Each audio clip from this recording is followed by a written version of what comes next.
Hey, what's up, everybody? Welcome to Trust and Believe. I'm your host, Shaun T. And this is our Valentine's Day episode, so I'm bringing in my other whole. The heavy hitter. Oh, my God. Heavy hitting on what? Heavy. You remember when they had, back in the day in the R&B radio stations, they had that heavy hitter, and then they'd play really like...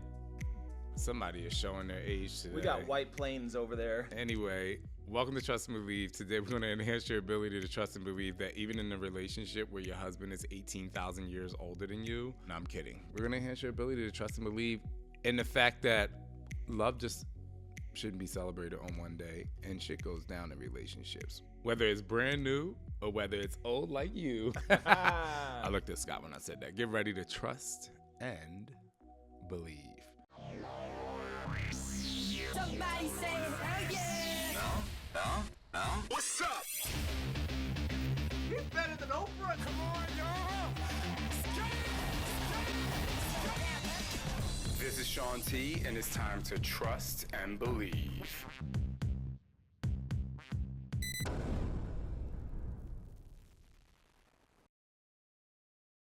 Welcome to Trust and Believe. Thank My name you. is Shaun T. I'm very happy to have you here today. I have my special guest, Scotty Rocks, a.k.a. Scott Photobombs, and he AKA the person who's talking right now. is going to be chatting with me about love, sex, and... Oh my God. What was that movie? Wasn't there a movie called Love, Sex, Sex, Lies, and Videotape. Sex, Lies, and Videotapes? That was a scandalous movie back in my day. I don't know that you were born yet. Back No, then. I remember that. But you saying some stuff, you talking about like slow jams from 1972. Yes. I had a Slow Jams mixtape, baby. Like, I made a mixtape in high school. What was on your mixtape? Oh, like all the good R&B slow jams, like Joe and like... Do y'all know who Joe is? Go ahead, keep going. Wow, hold on. This is the second time we got The people this. in the room are almost 33 and 32. Picture it. The production crew is behind the camera, a.k.a. Chip and Elliott. The Slow Jam mixtape was... So I didn't have sex until I was in college.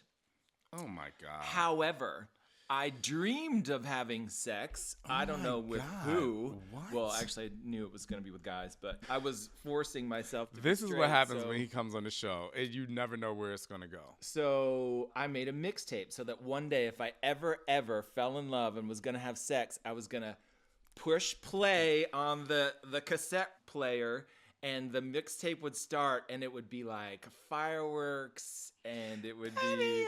No, that wasn't around then. Like New Edition, Can You Stand the Rain? Oh my God, that song. Oh, I know. We can play a quick game, even though we can't sing songs Oh yeah, long. we can't do that. Can you name a song and see if I know it, or you don't know titles of songs like that? Can I name a Can song? you name a song on the mixtape? Yeah, well, like in just addition did. to that. Crap. We're going to see how old he is. I can't. I'm trying to think of besides... All right. Well, if at any point... I'll blurt it out. Just blurt it out, and then I Yeah. have to start singing. Anyway, I think besides him being messy, Sidetracked. a lot of people will pop onto a Valentine's Day episode and be like, oh my gosh, like, let's talk about love. Just like that. I know, I'm so annoying. But that's great for newbies, relationships, and I love celebrating that because one of the things that annoys me so bad, this has nothing to do with love or Valentine's Day, and this happened to Chip, and I'm really good friends with my friend Paul that said this, so I'm not hating on Paul. But one of the things that annoys me is when people say like Chip, we were talking about Chip's birthday, and he's like, yeah, I'm gonna be 33. He's like, oh, you're just a baby. And I want to be like, no, the fuck he's not. He's not a baby. He's not a baby. He's a 33, almost 33-year-old man. Now, I know why people say that, because people say that when they're as old as you, and they're like, oh my gosh, like you're 20 years younger than me. Like, you're such a baby. No, I'm not. And so I don't like it when people are like new and in love, and people are like, oh, this is just new love. Like, Puppy love. they say it's puppy love or it's new love, or like, oh, you guys, this is great. Like, enjoy it now. Because I'm like, not everything is going to get bad or worse. I just don't like when people downplay people's happiness or their age. I'm like, he might be a baby, not even a baby because I'm very literal, but younger to you. He or she or they are at their max age. And I feel like that's the same when it comes to relationships, like not downplaying the new or the seasoned relationships. Like every time you celebrate your relationship, you're at your max time. So I say all that to say, whether you are at your max time and your max time is 1 year, or if your max time and it's almost 12 and a half years like us, or if you're at your max time and it's 50 plus years in like your parents, enjoy the moment. I just want to set that foundation. When you hear when people ask you how long have you guys been together, when you hear the number 12 as the number of years, it'll be the 13 this year. What do you think? Like, did you think that? Well, I think how many times we smashed, bitch. I'm like 12 times last night. Hey! Oh my God, I'm just being silly. No. So when you hear that number of years we've been together, what do you think? Are you like, wow, that's a long time, or wow, I didn't even realize it, or wow, like I never thought I'd be together with someone for 12 years, or like what goes through your mind when someone says how long have we been together, and then you say the number of years, and then do you reflect on it? I think the number itself represents a timeline, but I don't think it feels like anything except for what it feels like in the moment. Because let's say we were in a bad place in our relationship, I think it's just going to feel bad. And then you're like, in some ways comparing it to time past.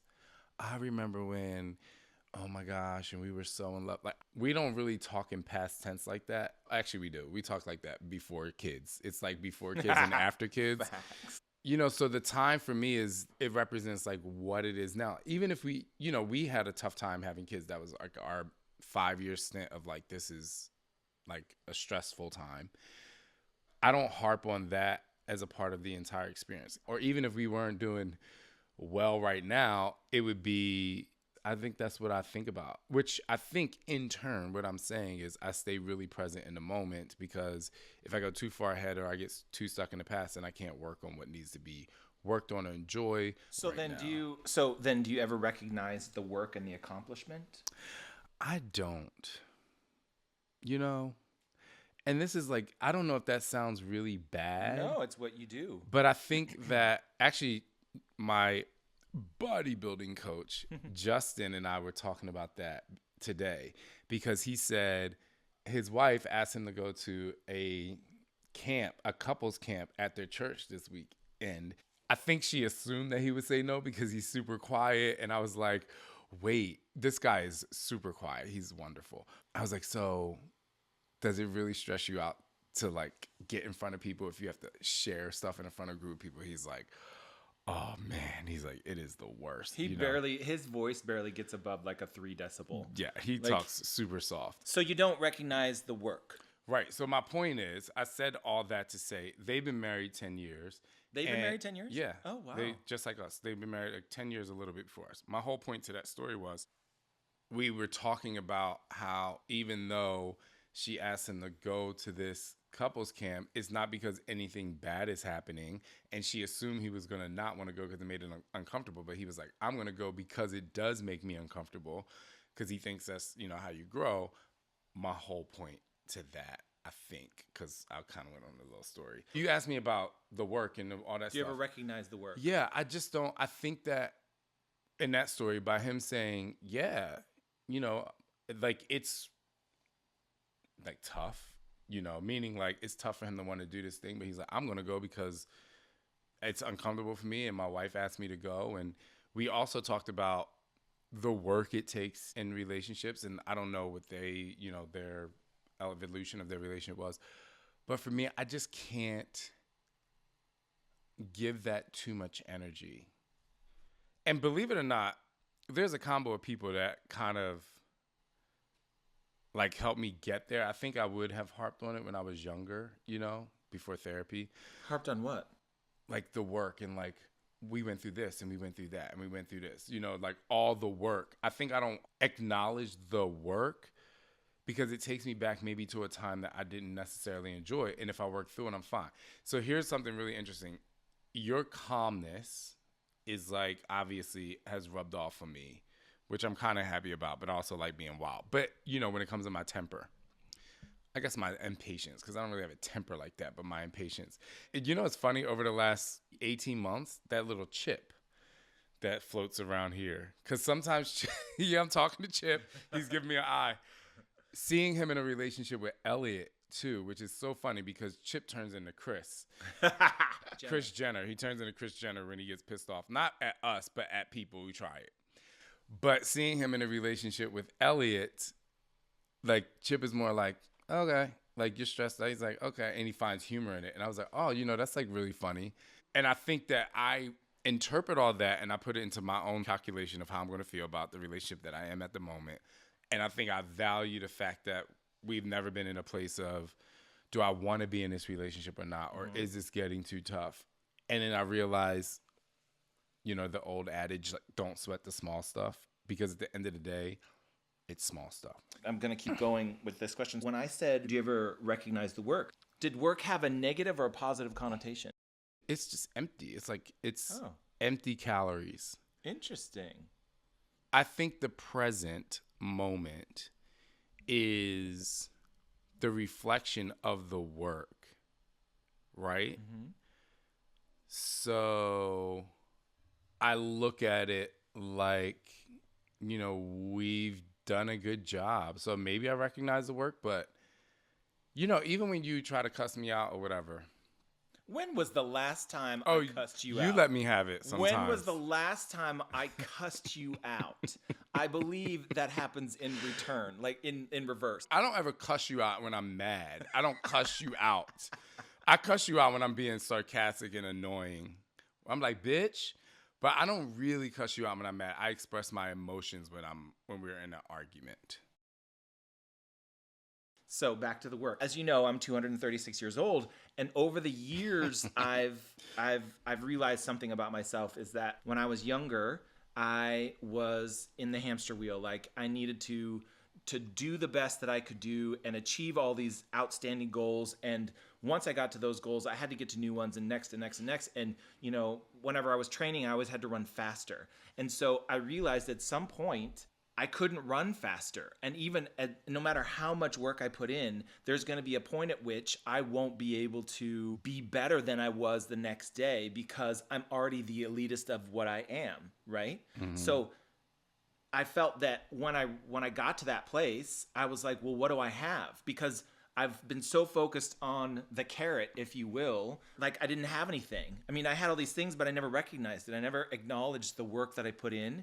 And so at that point, I was like, wait a minute, I need to realize that I've done all these amazing things. I put in all this work. I've done, whether it's positive or negative, I look at it as a positive because I did the best that I could do. And if I don't recognize that, I will feel empty when I'm at that point of, what do I do next? So that's why I say there have been 2 times in the last 6 months where I was like, wow. One was when the boys turned 5 and I told someone, oh yeah, the boys are 5. And I was like, holy fuck balls, they're 5. Like there was something about year 5 where I'd never thought about this before, but I had this moment of like, we have had kids for 5 years. That's incredible. And they're great kids. And then just now when I said 12 years, I was like, oh my gosh, it doesn't feel like 12 years. I don't know what 12 is supposed to feel like. I had an opinion of what 12 would feel like, but I mean, my longest relationship previous to this was 6, and that was not a successful relationship. And that was work, meaning bad work. And to be in this one where it doesn't feel like work, I feel like I have to acknowledge that there have been moments along the way where we've had fights and we've had things that we need to work on, but I have grown and you've grown. Like I was thinking this morning, I'm like, if he asked me questions today about him or, you know, what has he grown about? Your financial awareness is astronomically better than when we started. Like you are like conscious of spending money. You're like, okay, I'm going to spend this money, but I'm going to make it up over here. And I'm like, that is remarkable. And that to me is growth. And I think that needs to be acknowledged. So that's why I'm saying, you know, that I feel personally for me, and you don't have to, that the work needs to be recognized. I guess this is more of a question to clarify your previous passage. Do you feel like because you have success now, do you feel pressured to work harder to make it better or sustain it, or not really? Ask the question again. Do you feel like because we've had a successful relationship and you recognize the work and you acknowledge the work, past work, do you feel any kind of pressure to make it better than what it is? No. I look at it as I've done a lot of amazing things over the course of the 12 years, and I've really changed. I think my life is exponentially better since I met you and is still continuing to grow and be amazing. When I wake up every day, I'm literally like, what will happen today? And I'm like, let's kill it. You know, I can only do the best that I can do, and I think I'm a really good problem solver. If I can't figure it out right now, I'll figure it out in a day or two or whatever, and then move on. But I don't put stress on myself because of the success that we've had previously. Yeah. I think because, like I said, I recognize the work because I realize that it takes work to be really good at what you want to do. So I'm going to put in the work, but I'm also going to recognize the work that I put in. I feel like your partner is like your personal trainer, is like your therapist. There's added value, but you have to be willing to want to change and do the work to change. And so Yeah. I don't want to take credit for that. I know you're not making me take credit for it, but I don't want to take credit for your growth. I can't make you do anything, my dear husband. Well, that's I one learned thing. that very early Listen. on. Very early on. I do not Listen. have the superpower to change his emotional state. I do Listen. not have the superpower to tell him what to do. Woo! I learned quick and I learned hard. Like my grandmother used to say, quick, fast, and in a hurry. Oh my God. Quick, fast, and in a hurry. That was my grandmother's religious Christian first lady of the church saying, get your shit together, bitch. Like, but she never said that. Never said that Oh because my she God, I never... would love it if she would have said that to me. I She would have been never wore so pants. happy, but she didn't until my grandfather passed away and I took her to JCPenney to get some pants. I said, that. we getting some sweats up in this. Get in and get comfortable. You know, this is so bad. A lot of people out there actually might think this is very disrespectful.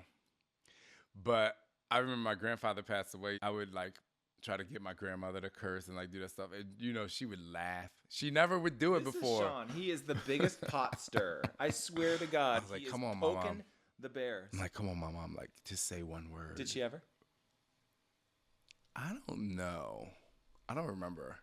Of the fact that you don't remember, it says to me that maybe she didn't. Or I don't it know. wasn't as... She didn't say it like, you know, my mom would say it. But anyway, I just made an observation in my own thoughts about that question. I feel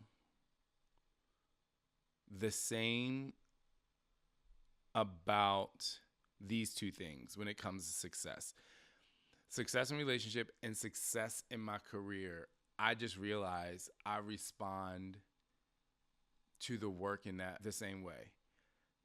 So this is going to be like really shocking. Yes, there are moments in my career and in my work where I'm like, wow, like I did a really good job. But most of the time, I do not give a fuck on like how successful I am. Because it's just my commitment to what I've been doing. It is like I'm super present. And if I'm in an effed up space, I don't know why I said effed up, I curse all the time, but then I'm like, okay, that's where you are, and that's the choice you made, and that's how you got here. But when it's really great, it's like, okay, this is where you are. You made these choices. This is how you got here. I think I love when I see other people successful. Or like I'm training for this physique competition, and I think because I visualize and manifest things that I want, my feeling of success is more of like, okay, just stay present, just stay present. And the same in our relationship. It's just, you know, just stay present. Just like the other day, I was, you know, very short and testy with you before I left the house like a couple weeks ago. And I called you and I was like, you know, I'm really sorry. That's growth. That's amazing growth. Because I was just like, why are you acting like that? Because that's what I would say to somebody else who was being crazy. Like, why are you acting like that? Okay, it's fine that you acted like that because that's how you act. But I'm like, he ain't do nothing to you. I mean, that's a moment that I can look back on and be like, wow, like there's growth. But I feel like I just stay present in the moment. Yeah. It's just fascinating. I think we're literal opposites. Like we were born on different sides. Well, on the same side of the country. We grew up on different sides of the country. We are not the same color. We're kind of opposites on that. Like everything about your life is kind of the way it was raised is opposite of. Yeah, I am so- Venus, and you are. What am I? I would probably say you are Pluto, which is even a. It's not. I'm not even a planet. Well, I was gonna say I'm Pluto. an ice cold planet. I was gonna say you're Venus. Mercury. What No. it should be is you're Mercury. No, but and Venus. I'm- Mercury's not the hottest planet. Oh, I know from last night. Venus is. So here's the deal, people. Like, my husband at night will either watch reel after reel after reel Yes. about death, about murder, What about else? the stars and the planets. And people's stories and like their struggles and how they got through them. I don't just, come on, give me some props on my education of human behavior. when I hear them, I'm like, okay, we just heard that like 5 times ago. Like, this is kind of the same story. Like, what enthralls you to watch more and more and more of them? I think you asked me this question a long time ago, but I think I watch those things because, first of all, I'm like, I can't believe somebody would act like that. The human behavior, it's like, what? I'm just like, what? But I'm also a detective. So I kind of, that's why I went to Ashley Flowers, The Deck podcast live recording, because I love her and I love Crime Junkie and I love whatever. I like figuring out the case. And I love the process of like how they analyze and like find the murderer. And why? But then why? It's, because there's always a backstory. Mr. Ballin does a really good job on his podcast because every single podcast he'll start in the summer of 1973 or like in the fall in a small of 2000. town in No, he Peoria, doesn't do that. outside of Peoria, No, Illinois. he I doesn't do know. that. He starts with Scott got out of his car, had just finished work, had all his bags in his hand, walks up the steps in this really nice neighborhood, opens the door to his house, and sees Shaun sitting on the couch. And when he realized that Shaun wasn't responding, he realized that something was terribly wrong. It'll go back to the very beginning of where this person started from. And it's the process of events of how this person got to it that's really fascinating. I personally believe it helps me when I go to therapy myself or when I'm, when people ask me questions about themselves, because I'm like, let's go back. How did this begin? Like, where was this switch in your mindset for you to start to feel this way? Okay. Why do you think I don't like those? Most of the time you're like, I'm gonna dream about this, and I'm like, you already have bad dreams. You kick me all the time in the middle of the night. Sadly. So you might as well have the bad dream with me. I actually said that to Ashley Flowers. I was like, my husband would not come because he would have bad dreams. And she was like, so I don't know if it was her husband or her mom or someone else was like, we got to get Scott to the live recording. I'm like, I think you would really enjoy I'm it. sure it would be truly amazing, authentically. So I'm going to tell you why I don't watch those. It's because typically it's a story about someone who is like a mother or a son or a husband or wife that has lost someone along the way, or that, there's a mystery and it's like, I can't emotionally deal with more than one of them. I'll listen to a good one story and then I'm like, I'm out. I don't want to go there again because it's exhausting. It's exhausting.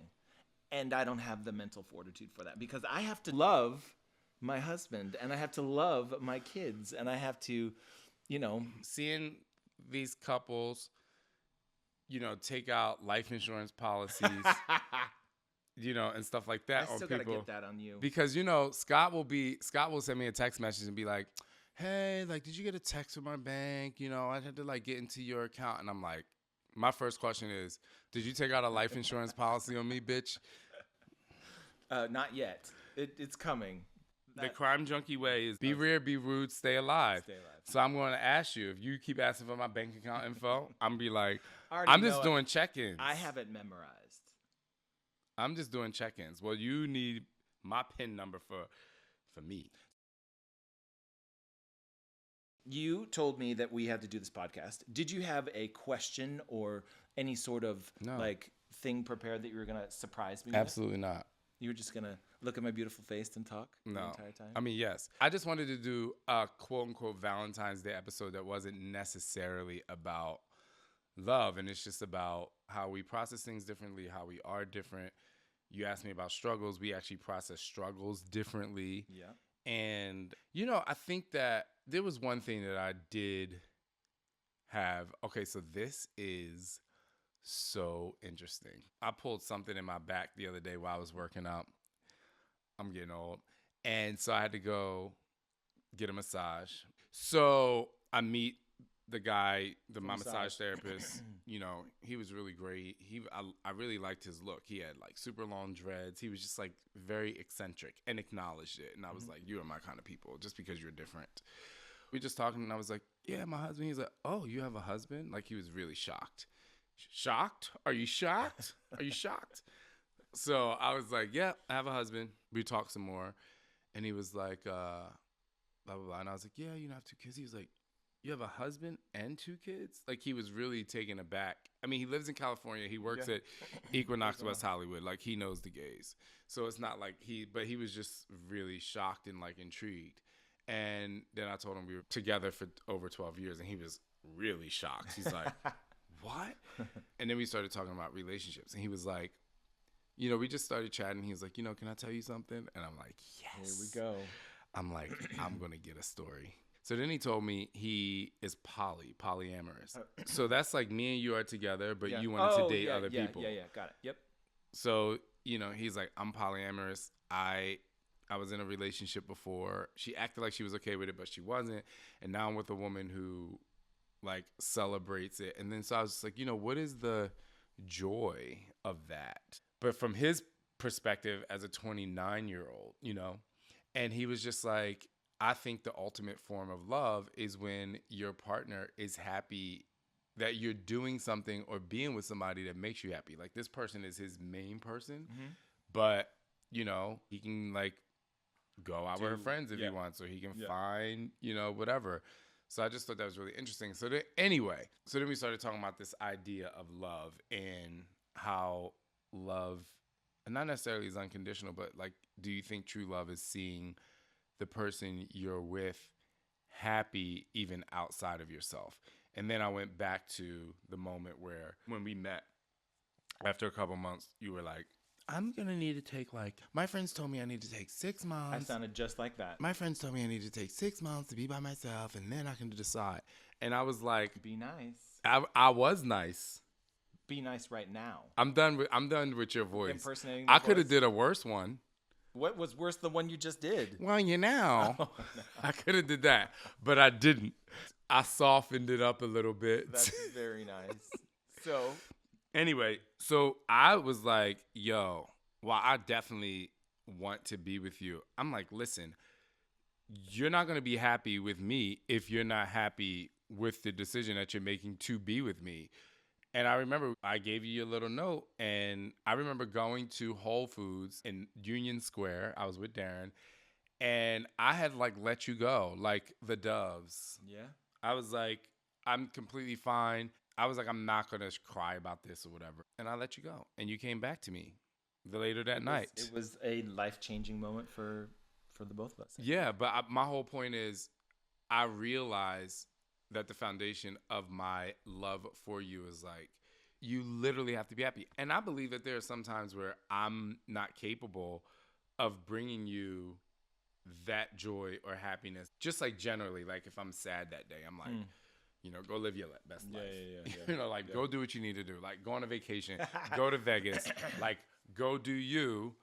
Because I think, you do it for me. Like you send me to Carlsbad or whatever.